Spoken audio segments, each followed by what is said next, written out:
going to like the Project Offbeat podcast, we always talk about careers and what it entails. No, so we've now talked about human rights. Now let's talk more about the work that you do. No, can you kind of explain like the different paths there is in pursuing or going into human rights?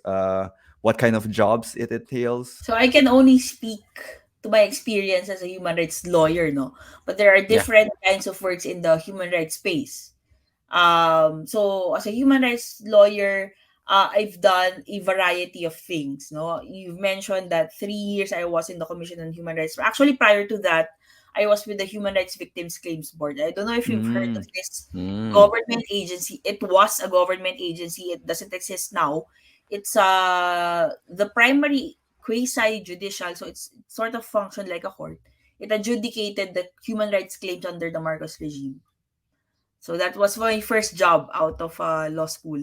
No, wow.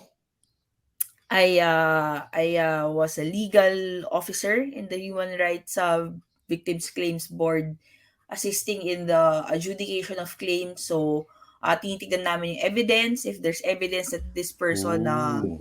had his Mm. or her rights violated during the Marcos regime, during the martial law era, we would give them reparation. So after that, I shifted Mm, to the CHR after the HRVCB was functus officio or was dissolved by law, no, by function of law.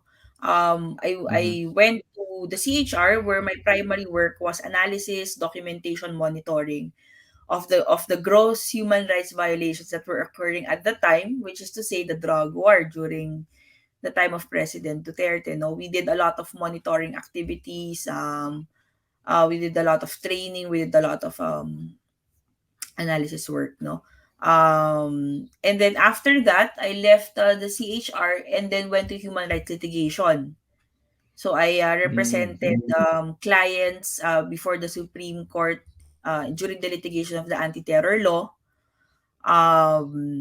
Also, we had clients who who suffered different types of human rights violations at the hands of state agents. No, right now what I do is I'm now in the international space.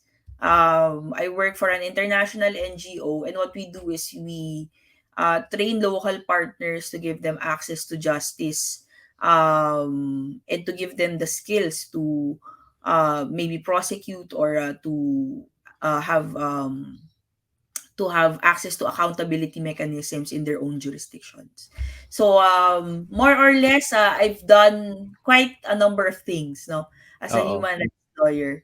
So that just I guess gives you an idea of what kind of things you can expect if you want to go into this career, no, documentation, monitoring, Mm. analysis, adjudication, litigation, the whole spectrum.